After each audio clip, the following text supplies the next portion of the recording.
पद पर भी पहुंच गए थे और उन्होंने संयोग से जाति प्रथा बड़ी प्रचंड थी।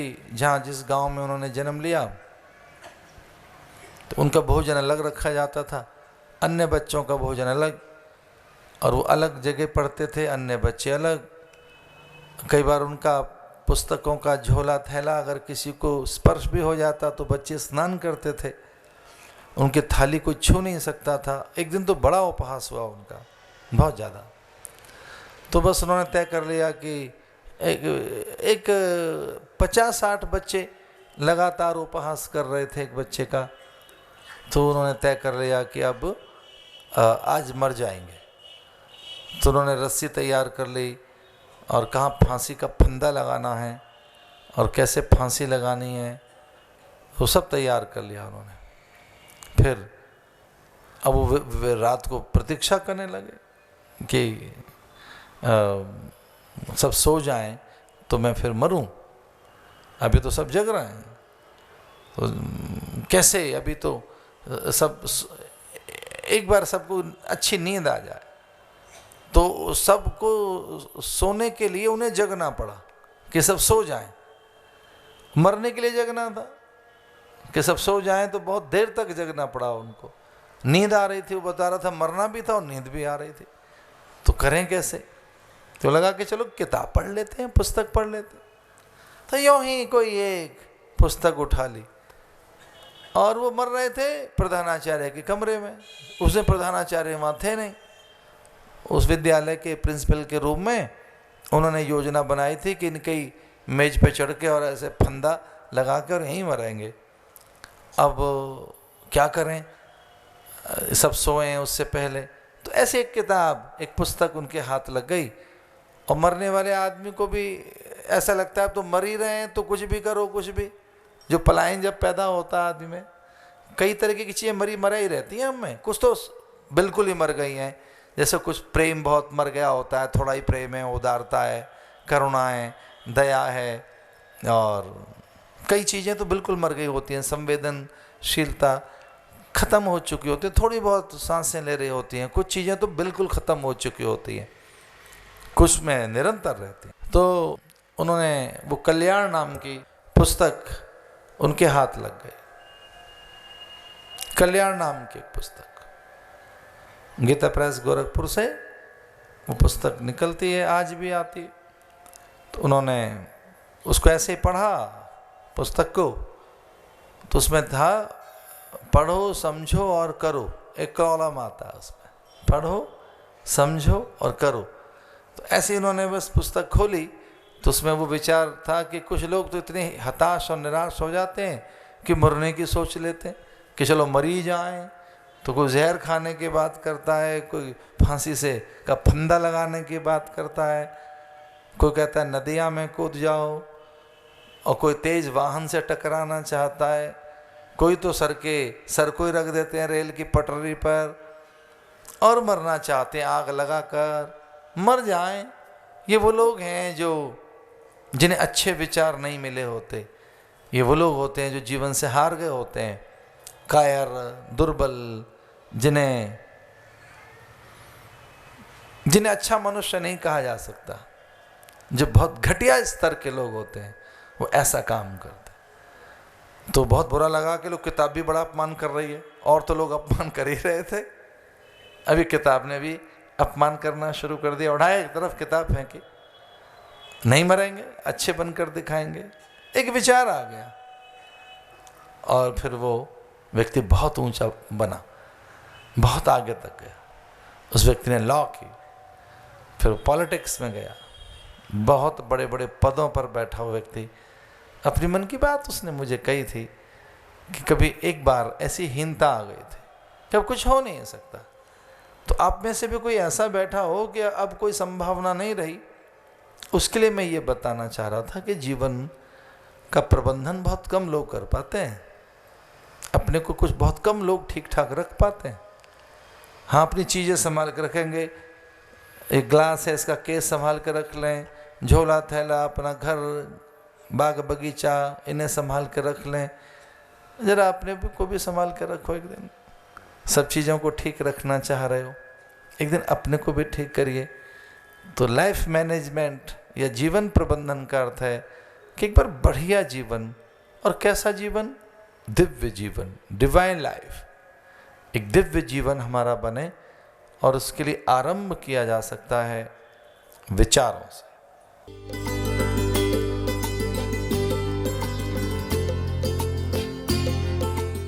यहाँ जिज्ञासुओं के अंतःकरण ने इस सत्र को इस रूप में भी स्वीकार किया है कि ये सत्र कुछ ग्रहण करने के लिए है, श्रवण करने के लिए, और उसी के अनुरूप जीवन प्रबंधन पर कोई चर्चा की जा रही है। जहाँ अनंत संभावनाएं हैं, दैवी संभावनाएं, ईश्वरीय संभावनाएं, उसी का नाम मानव जीवन है।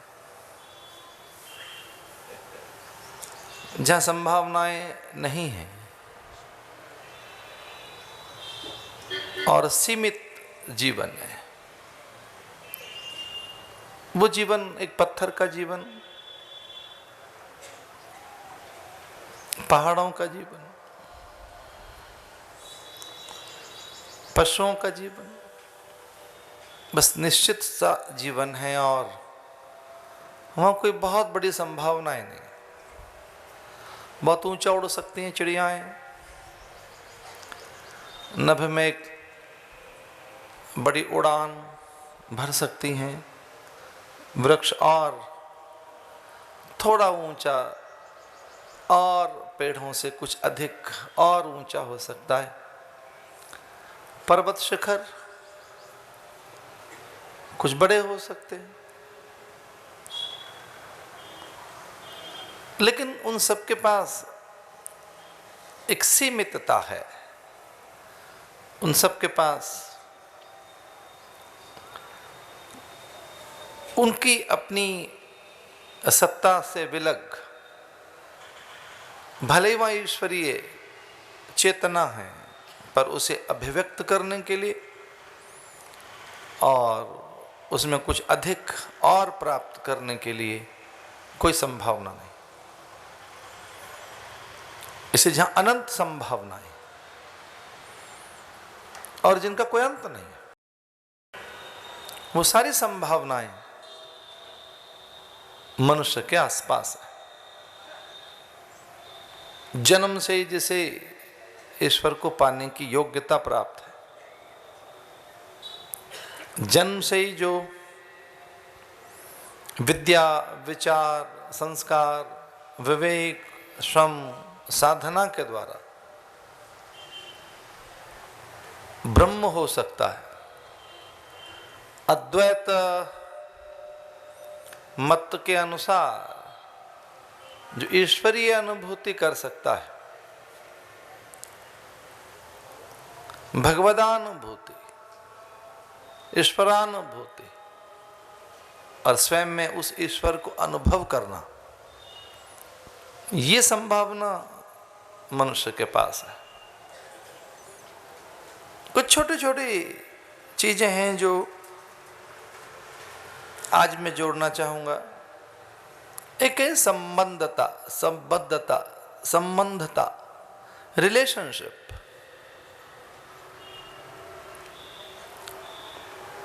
संबंधों का जगत,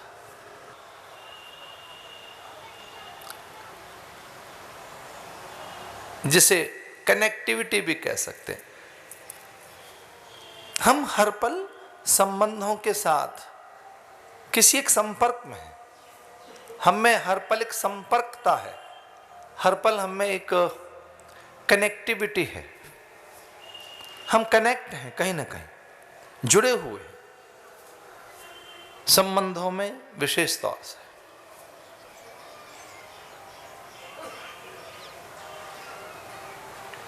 कभी आत्मनिरीक्षण करके हम ये देखें ठीक ढंग से कि हम जिन संबंधों से जुड़े हैं, जहाँ संबद्धता है, संबंधता है, संपर्कता है, जिसे आंग्ल भाषा में कनेक्टिविटी कहेंगे, जहाँ हम कनेक्ट हैं, वहाँ से हम कितने आहत होते हैं, कितने आनंदित होते हैं, हम कितने वहाँ से उल्लसित होते हैं, कितने उपेक्षित होते हैं, वहाँ से हम कितना सुख पाते हैं, कितना दुख मिलता है। वो जो संपर्कता है, जो कनेक्टिविटी है हमारी, जो संबद्धता है, जो संबंधता है, तो देखा जाए तो हम जगदोन्मुखी, विषयोन्मुखी, पदार्थोन्मुखी, हमें जो एक निरंतर संपर्क, निरंतर संबंध, संबद्धता और प्रतिबद्धता जगत के लिए, तो जब कभी आत्मनिरीक्षण आप करें, जो कि पहला सोपान बताया जीवन प्रबंधन का, उस पहले सोपान में जब कभी आप जाएं तो देखें कि हर पल कहाँ जुड़े हैं हम, कहाँ जुड़े हुए हैं हम, पूरा अंतःकरण कहाँ लगा हुआ है। तो आप पाएंगे कि कोई न कोई विषय है, कुछ विषय ऐसे हैं जिनमें निरंतर जुड़ाव है, जिनमें निरंतर हम जुड़े हुए, निरंतर, यानी पूरी चेतना विषयोन्मुखी है, पदार्थोन्मुखी है, जगदोन्मुखी, बहिर्मुख हैं हम। इसका अर्थ यह हुआ कि हम सुख के लिए, सम्मान, सौंदर्य के लिए, प्रियता जहां भासित होती है, उस प्रिय को पाने के लिए, जहां प्रियता भासित है, जहां सुखाशय है, जहां कुछ भी अच्छा दिख रहा है, उसके लिए हम पूरे पूरे निर्भर करते हैं बाहर। हमारी पूरी चेतना बहिर्मुखी है, पदार्थोन्मुखी। तो इसका अर्थ है कि हम में एक संबद्धता, संबद्धता, संपर्कता, और उसे आंग्ल भाषा में फिर कहें कि कनेक्टिविटी बाहर है। उसी के लिए एक और शब्द है कि उसी के लिए हम बहुत तत्पर हैं, लालायित, अभीप्सित। तो मूल ये हुआ कि जो जीवन है वो सुखों की खोज में है, और उन संबंधों को हम बनाते हैं जिनसे सुख मिलता है। उसमें भी लालच यही है कि थोड़ा सुख मिले, सम्मान मिले, संवेदनाएं मिले, अनुकूलताएं मिले। तो जो संबंध हमारे ये नहीं दे पाते, उनसे हमारा द्वेष हो जाता है। महर्षि पतंजलि कहते हैं कि दो चीजें निरंतर रहती हैं हमें, सुखानुशायी राग, दुखानुशायी द्वेष। अगर आपका किसी से राग हुआ है तो द्वेष की पूरी संभावनाएं हैं। कहीं आप जुड़ गए हैं तो पूरी संभावना है द्वेष की। तो दो चीजों में हम निरंतर अपने को उलझा हुआ पाते हैं। यहां से सुख मिल रहा है, यहां से दुख है, या यहां से जय मिल रही है, ये पराजय। यहां हम हर्षित हैं, यहां शोक है, यहाँ अपनापन है, ये पराया है। तो बस मैं अब ये कहना चाह रहा था कि यहाँ ग्रहण त्याग के इस खेल में कि कुछ हम ग्रहण कर रहे हैं, त्याग कर रहे हैं, बस यहाँ थोड़ा विवेक खड़ा करना है कि जो चीज़ें आहत करती हैं उनकी उपेक्षा करें, ज्ञान के आधार पर उनको थोड़ा त्याग सकें, थोड़ी मधुरता ला सकें, और ग्राह्यता में जो सही है उसे धारण कर सकें, उसे ग्रहण कर सकें। बात कुछ अटपटी सी है, दृष्टांत कोई बहुत अच्छा तो नहीं है, पर मुझे एकदम स्मरण आ गया है। कोई एक संत थे, एक नाथ, महाराष्ट्र के बहुत बड़े संत थे, और वो निकले स्नान करके तो किसी ऐसे ही मूढ़ व्यक्ति ने उन पर थूक दिया, और ऐसे ही नहीं थूक दिया होगा, बड़ा उसमें क्रोध रहा होगा, संत के लिए अपमान की भावना रही होगी, कि कैसे उनका अनादर करें, तिरस्कार करें, या संत के पवित्र स्वभाव से उसमें ईर्ष्या रही होगी, कोई इतना बड़ा एक अपमान का भाव कि उसने संत पर थूक दिया, तो वो स्नान करने चले गए। जैसे थूका तो वो उन्होंने उस व्यक्ति को देखा और फिर नदिया की ओर चले गए। फिर उसने दूसरी बार, तीसरी, चौथी बार ऐसा ही किया। दृष्टांत ये कहता है कि संत एकनाथ स्नान करके निकलते और वो फिर से थूक देता और वो स्नान के लिए चले जाते। अंत में एक ऐसी स्थिति आई कि उसका आवेश फिर शांत हो गया होगा, उसे लगा होगा कि बस करो, अब और कितना थूके इनके ऊपर। तो उसने कहा, महाराज मैं बार बार थूकता रहा और आपकी ओर से कोई प्रतिक्रिया नहीं, आपने ना भी नहीं कहा, मैं इतना अपमानित कर रहा हूं आपको, आपने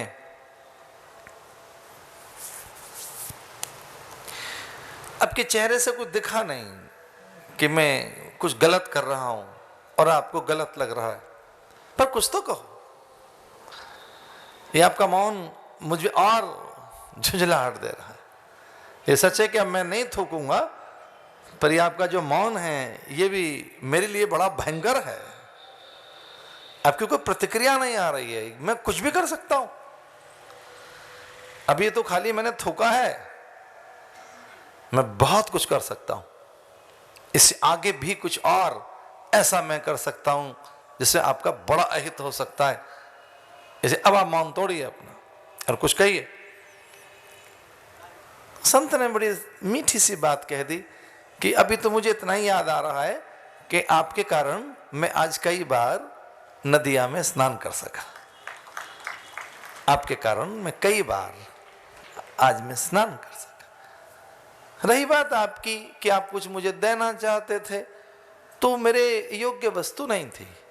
जैसे आप मुझे घृणा देना चाहते हैं, अपमान देना चाहते हैं, कोई भीषण आप में ऐसी कोई उत्तेजना है, भयानक कोई आवेश आपके पास ऐसा है जो सीधे आप उसे संभाल नहीं पा रहे, तो आप मुझे उसे देना चाहते हैं, तो मैं उसे स्वीकार नहीं कर सका।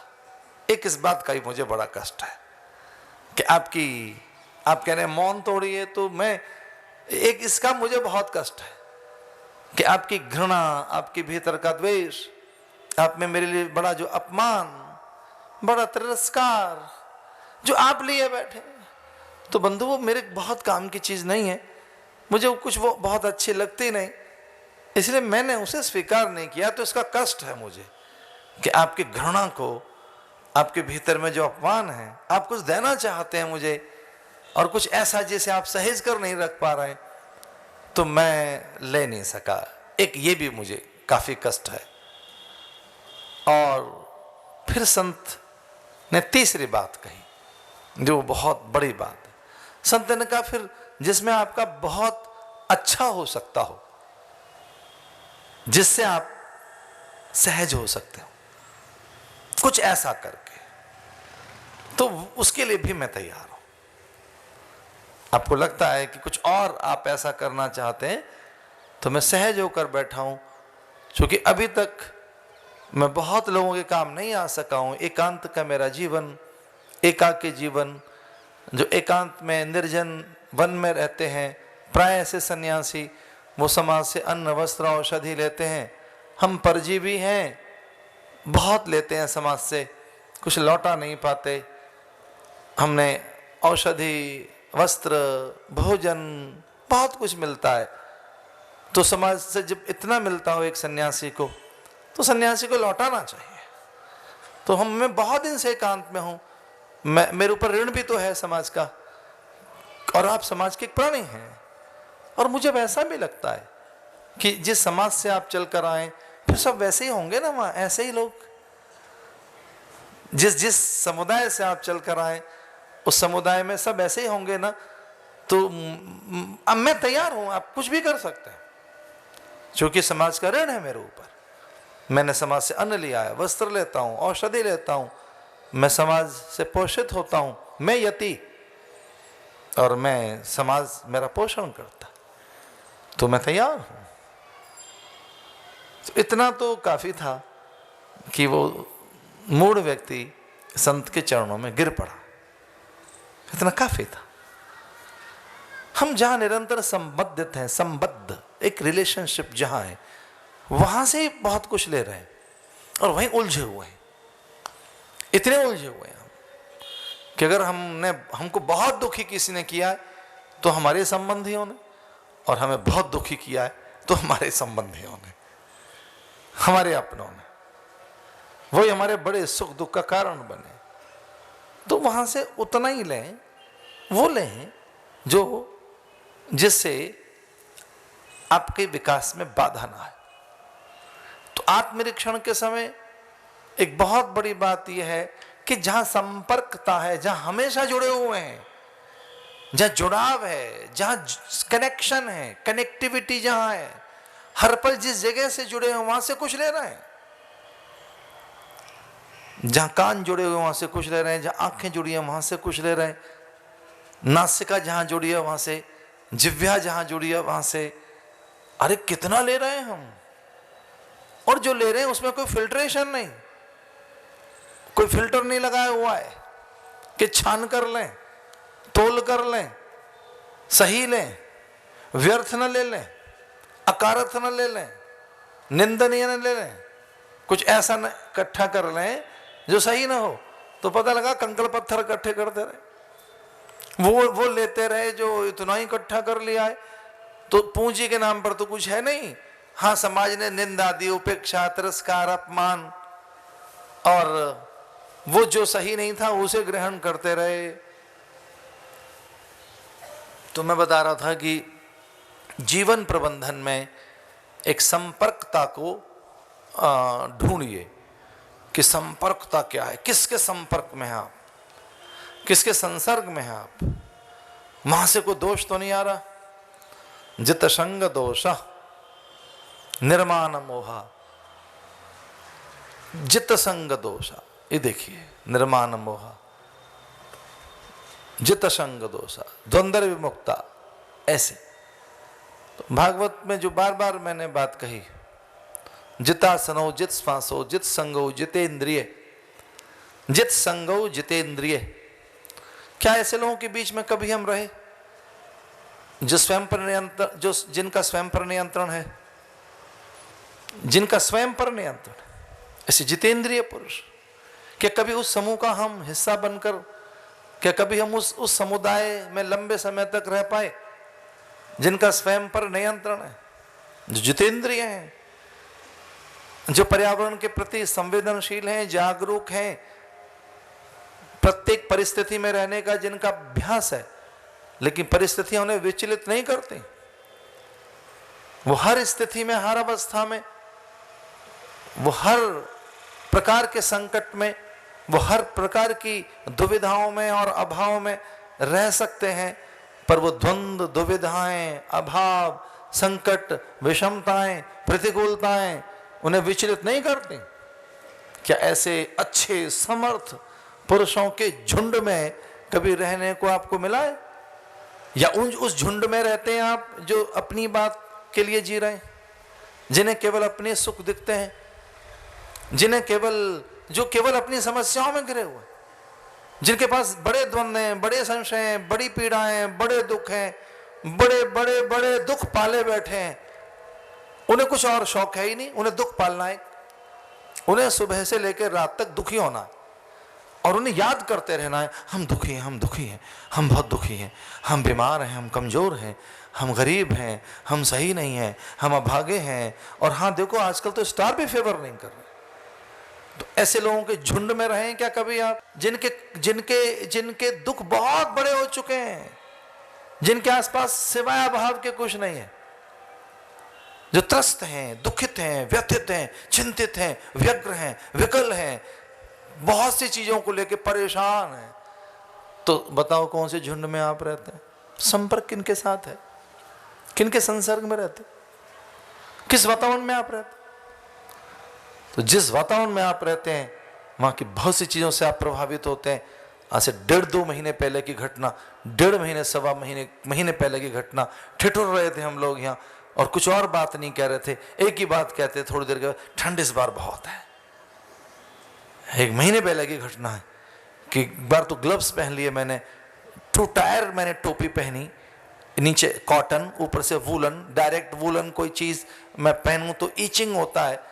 तो टोपी भी 2 तरीके की थी मेरे सर पे, एक कॉटन की थी सीधे वूलन टच न हो, और एक वूलन 2 टायर टोपी। और फिर कुछ बातें चल रही थी यहाँ पर, सबने देखा टोपी पहन ली गुरु ने 2 टायर, और वो ग्लव्स पहने घूम रहे, और उनके कांधे पे अब शॉल, फोल्डेड शॉल नहीं है, ओढ़ी हुई शॉल है। हमारा सर्दी है, मैं भी कहता हाँ सर्दी है। हम उस वातावरण में रह रहे हैं, हमारे दुखी है, हम बहुत दुखी हैं, हम बहुत दुखी हैं। वो तीसरा, चौथा, पांचवा कह रहा है, छठा, सातवां, आठवां कह रहा है, तो आसपास के जो दूसरे तीसरे वो भी कह रहे हैं, और फिर हम भी कह रहे हैं हम दुखी हैं। जित संग दोषा, हम उस झुंड में रह रहे हैं जो बहुत विषयों का संग करता। दरअसल में हम उस झुंड के प्राणी हैं जिनका संपर्क, जिनका संसर्ग, जिनकी सीधी संबंधता, जिनका पूरा कनेक्शन विषयों के साथ। तो क्या हम बहुत ऐसी जगह जाएं? नहीं, हम यहीं रहें और एक सजगता पैदा करें कि ग्राह्यता सही नहीं है हमारी, जो ग्रहण करने की सामर्थ्य है वो तो बहुत है, लेकिन क्या ग्रहण करें, हम कितना लें और कितना न लें। एक छोटी सी बोध कथा सुनाऊंगा मैं आपको बड़े अच्छे से। महाराष्ट्र के एक संत और याद आते हैं मुझे, समर्थ रामदास। सामान्य पुरुष नहीं, महत्पुरुष, दासबोध जैसी अनुपम उदात्त एक कृति के रचयिता समर्थ रामदास, समर्थ पुरुष, शासक का गुरु, अनेक क्षत्रप जिसे शीश झुकाते हैं, बड़े बड़े सैनिक जिसे प्रणाम करते हैं, शिवाजी जैसी कोई बड़ी राजकीय एक आभा, एक शासक बहुत बड़ा, भारत ने जिसमें अपना भविष्य ढूंढा, जिसे ऊंचा सम्मान दिया है। कवि सुद्युम्न सरयाति नभगनाभाग अम्बरीश हरिश्चंद्र दिलीप अंशुमान भागीरथ जैसे बड़े राजाओं की श्रेणी में जिसे इतिहासकारों ने रखा है, मेरे अंतःकरण ने जिसे बहुत बड़ा सत्पुरुष के रूप में स्वीकार किया है।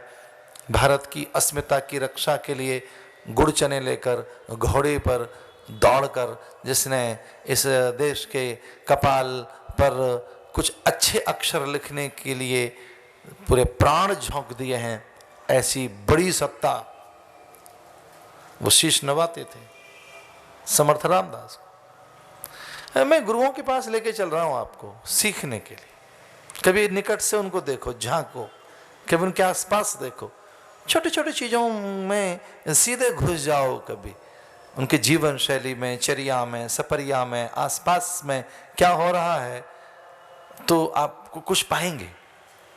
जरा भीतर की आंखें खोलकर फिर वहां की बारीक संवेदनाओं को देखो, सूक्ष्म संवेदनाओं को, वहीं उनका कोमल मन, विराट वो एक भीतर पुरुष जो कहीं दुबका छुपा रहता है, कि वो कितने अनंत और किस तरह से एकीकृत हैं पूरे जगत के साथ, पूरी प्रकृति में वो कैसे समाहित है, कैसे एक अविच्छिन्न अभिन्न उनकी एक एक आकार ब्रह्माकार वृत्ति सदैव उनके आसपास रहती है। देखो कभी झांकर, निकट में जाकर। तो समर्थ रामदास एक बहुत बड़े गुरु, राजा जिसको शीश नवाता था, को कपोल कल्पना नहीं, ये तो अभी की घटनाएं हैं। निकल पड़े वो और भिक्षा के लिए। कोई झुंझला रही थी माई, सवेरे चूल्हा पोत रही थी। आज भी भारत के कई गांवों में चूल्हे की ताजगी, रसोई घर में चौका लेपन, रंगोली, अल्पना, दीपदान, आज भी जहां माटी के चूल्हे हैं, जहां आज भी गांव में चूल्हे हैं मिट्टी के, वो आज भी भोर में ताजा किए जाते हैं। माटी से आलेपन होता है, गीलापन थोड़ा छिड़का जाता है, कहीं गोबर आदि कुछ पीली मिट्टी से वो पोते जाते हैं, और एक कपड़े से जब वो पोते जाते हैं, गीला वो कपड़ा जिसमें माटी लगी होती है, जल घुला होता है, रंग घुले होते हैं, उसे उत्तर भारत में कहते हैं पोतना, उस कपड़े को जिसे उसे पोता जाता है, चित्रित किया जाता है, रंगा जाता है, शुद्ध किया जाता है, या बासी पुराने कल के चूल्हे को नया बनाया जाता है। मैं समझ रहा हूं कि आप जान रहे हैं। पोतना लेकर वो चूल्हा पोत रही थी, और समर्थ रामदास कुछ भोर में जल्दी चले गए। मन को समझाने के लिए कभी परीक्षा तो लो मन की। मन किस स्थिति में आजकल हमारा मन कितना अधीर धीर है, कितना गंभीर है, कितना इसमें वीरता है, कितना पौरुष है, कितना दुर्बल हो गया है, कितनी आसक्तियां छुपी हैं, कितना अधिक लेना चाहता है, या कुछ देने की बात भी इसके आसपास है। कभी परीक्षा तो लेकर देखो, कभी अचानक टटोल के देखो भाई कैसे हो, क्या चल रहा है आजकल। उदारता खो तो नहीं गई, संयम शिथिल तो नहीं हो गया, दूसरों के लिए प्रेम करने के लिए वो प्रेम पोटली आसपास है, या कहीं फेंक दी है, ज्ञान गुदड़ी में कुछ लाल छुपे हैं, या बस कंकड़ पत्थर इकट्ठे किए हुए हैं। कभी बहुत बारीक देखना चाहिए अपने मन को, ठीक है कि नहीं। मैं मन के निरीक्षण की बात कर रहा हूं, और कितना संयम, कितना संतुलन कभी तोलना चाहिए। खुद के तराजू पे अपने आप तोलने बैठ जाओ, कितना सही है, गलत है, कितना समर्थ है, कितना दुर्बल है। किसी को पता ना लगे कि आप स्वयं तोल रहे हैं आज अपने आप को।